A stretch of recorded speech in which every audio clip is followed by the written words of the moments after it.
Can y'all hear me okay? Whoa, easy, darling. You stay lying down, all right? I'm Amaryllis. I was out looking at the wreckage from that terrible storm, and I found you on the side of the road. You were knocked out cold and all banged up, and I couldn't just leave you there. So I loaded you up in the truck, and I've been looking after y'all for about 2 days now. I was starting to get awful worried you won't wake up at all.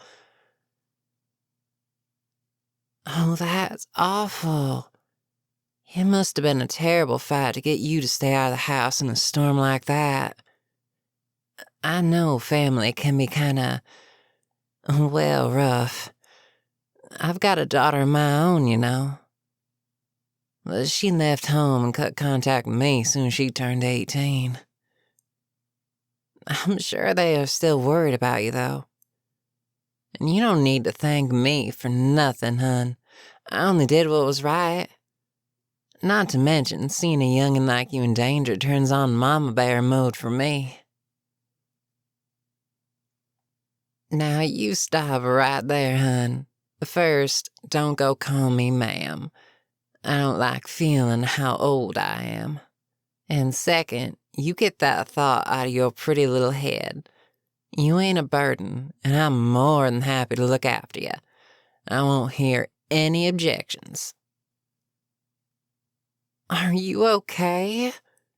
You see, this is why I said you don't need to push yourself to do nothing for me. All you need to do is rest up, understand? If y'all really want to do something to repay me, we can figure that out after you're back up on your feet. In the meantime, y'all need to relax and let yourself heal.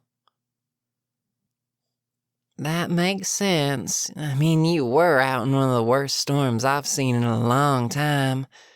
I'm surprised you're not sick as a dog on top of being all bruised up. Though now that I say that, you do look a bit red. Hold on, hon. I'm gonna go get the thermometer and maybe some cold medicine for you. I'll be right back. Alrighty, open up, darling. There we go. Now hold it there for a second so we can get that temperature. You know, this brings back memories. Feels like just yesterday my daughter was lying right where you are. Thermometer in her mouth, sick from playing out in the rain. Time really flies, huh? Well, let's take a peek at that temperature. Oh my. Yeah, you definitely got a fever. Good thing I grabbed that cold medicine. Now, this is gonna be real bitter, but it's gonna help that fever real fast.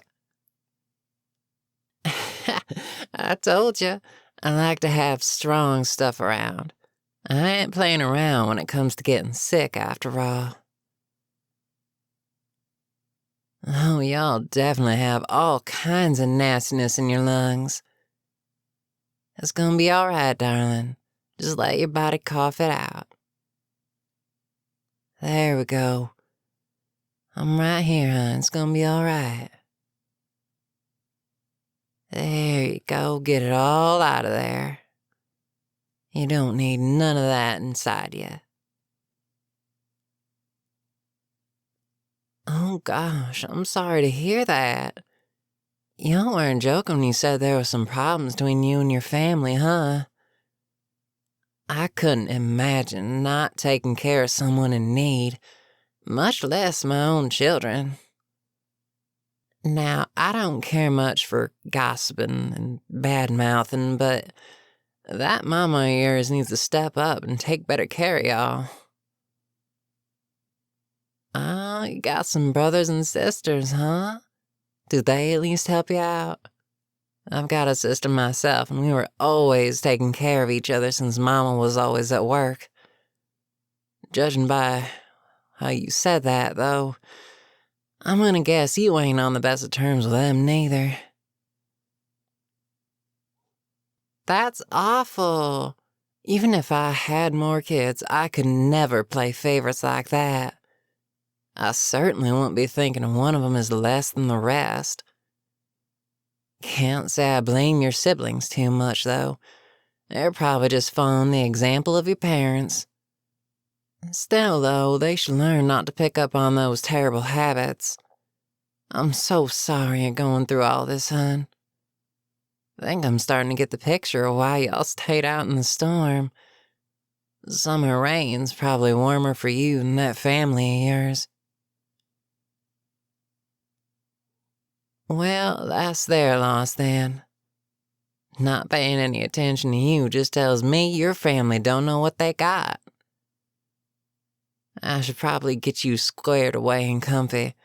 That medicine's gonna be kicking in any second, and if I were a betting woman, I'd say you're gonna be falling asleep when it does.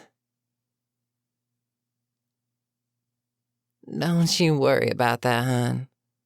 I meant what I said about staying here as long as you need. You ain't inconveniencing me at all. If you want to spend your time here instead of that supposed home of yours, I'm more than happy to accommodate. So don't you worry about any of that. You just get comfy, close your eyes, and get some rest. I promise you're safe and sound here.